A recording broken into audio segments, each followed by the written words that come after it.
Hi everybody and welcome to my BrickBreaker game. What you're seeing here is probably stuff that you recognize. You've got objects on the screen. You've got 8 bricks on the screen. You've got a ball and you've got a paddle here at the bottom, and the world has been given some sort of background. So you've seen this before when we've worked in Greenfoot, but what I want you to pay attention to in this little assignment is not what I've done it, or not what I've done, but how I've done it. So we know that things get put on the screen in the My World area. So when I click here, I want you to take a look at how I've done what I've done. So if we look at the code, we see first of all there's some different stuff that maybe we haven't seen before, like this thing called final. So final is a word that means it's a constant. It's a value that's never going to change. And I've got this final constant that is an integer, and it's called BR in row. And notice it's 8. And so if we look back here for 1 second, there's 8 bricks in a row, which is why we see this variable, I guess we'll call it, even though we can't change it, called BR in row is 8. And then I've got another one called paddle height, that's 375, and I've got another one called num lives, it's 3. So these are things that will never change. Now I have objects that I need on the screen. So I've got bricks, but what you'll notice is I've got those little brackets that we've been working on lately, which implies that I have an array. So I have an array of brick objects. I've called it bricks, which makes sense, and it's going to hold 8 new bricks. Okay, so here is where learning arrays for the last little while starts to come in handy, because we can use them when we make these video games. So I've made an array of bricks. Now notice this only makes an array. It doesn't actually put the bricks on the screen or anything like that. It just says I'm going to need an array that's going to hold 8 bricks. I'm going to call it bricks. Now I've got a new ball, and then I've got a new paddle. Now you see these words public static, public static. Ignore these for now. I'm going to come back to what they're for. Now we go down here, and in the world area, we see this line that we know makes the world with a certain height and a certain width. But here's a loop, and it goes from x equals 0 to, there's that constant BR in row. Now why didn't I just put 8 there? Because we know it's 8. I didn't put it there because this reminds the user that it's bricks in row. And if I were to change this to a 10, all of a sudden we would have 10 bricks in the row instead of 8. So in the loop, what it does is these two things. It makes a new brick, and it puts it into the xth spot of the array. So just like we were putting integers into an array or strings into an array, now we're making a brick object, and we're putting it into the array. On the very next line, we are putting that object on the screen at a certain location, x and y. And notice that x will change every time we go through the loop. So again, we have a loop that's going to go 8 times. It's going to create a brick and add it to the array of bricks. And then this line is responsible for displaying it on the screen in a certain spot.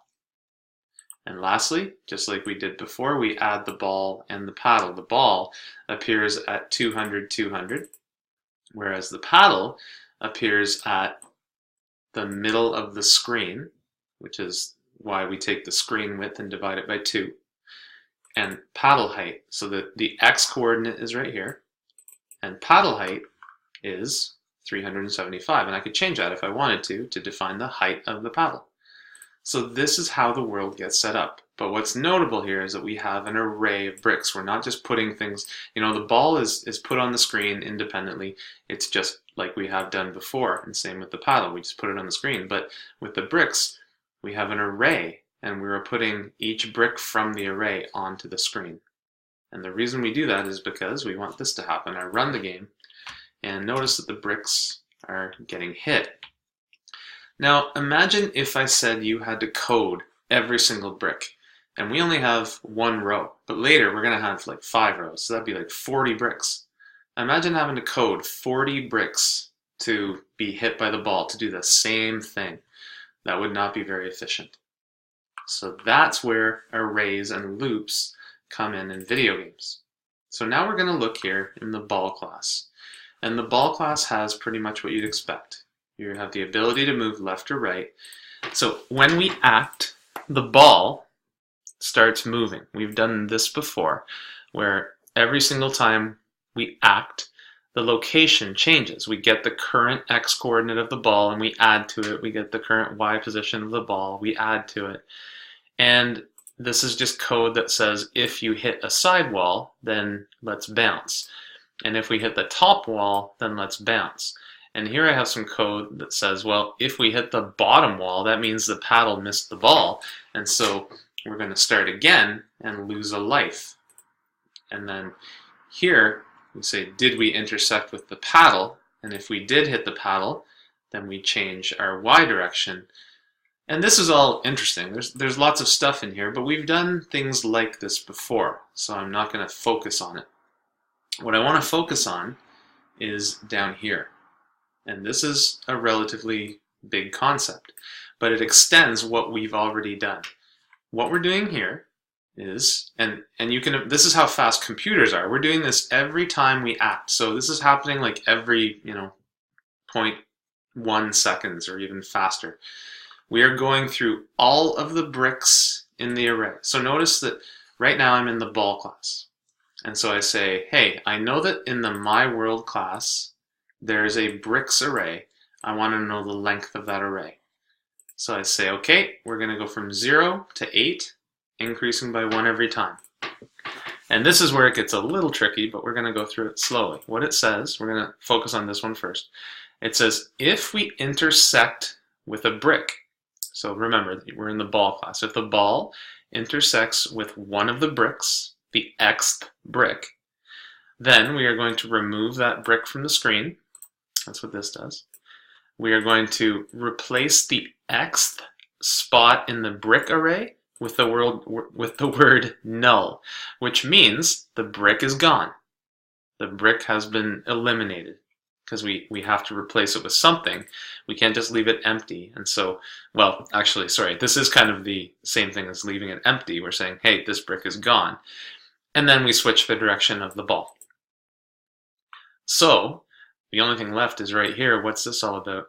Well, this says if the brick, the xth spot of the brick array is not null, then let's see if we intersected with it. In other words, this is a double negative that I don't love, but it says if the xth spot of the brick array is not null, that means there's a brick there. So we would continue to do all this stuff.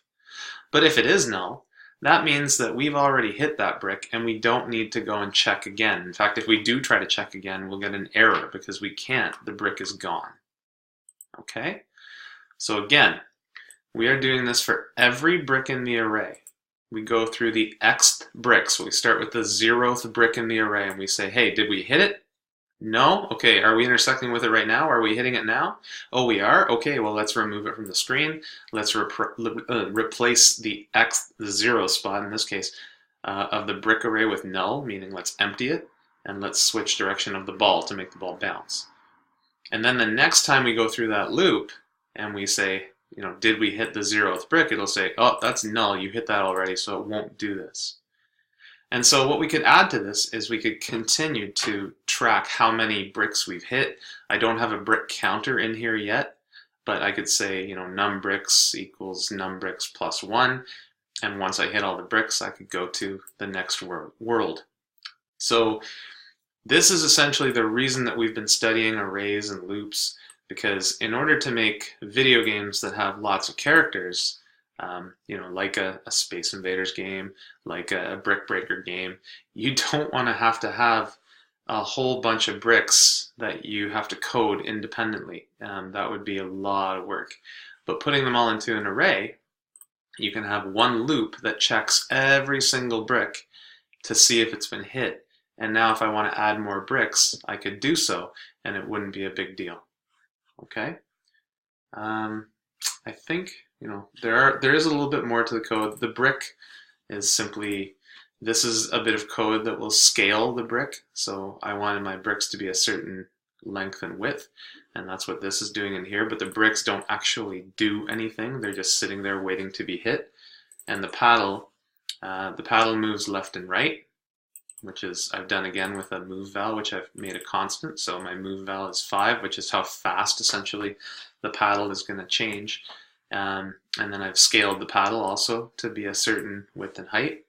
But most of the work that you've seen is in ball and in my world, and the lose world is just a world I made that you go to if the paddle misses the ball, I think 3 times. I think there's 1 life gone, there's 2 lives gone, and there we go, we've lost. So that's a little synopsis of the BrickBreaker game. So what I'd like you to do is I'd like you to start your own BrickBreaker game. You need to first pick a paddle, you need to pick a brick, and you need to pick a ball. You don't have to pick what I've picked, you can pick something different.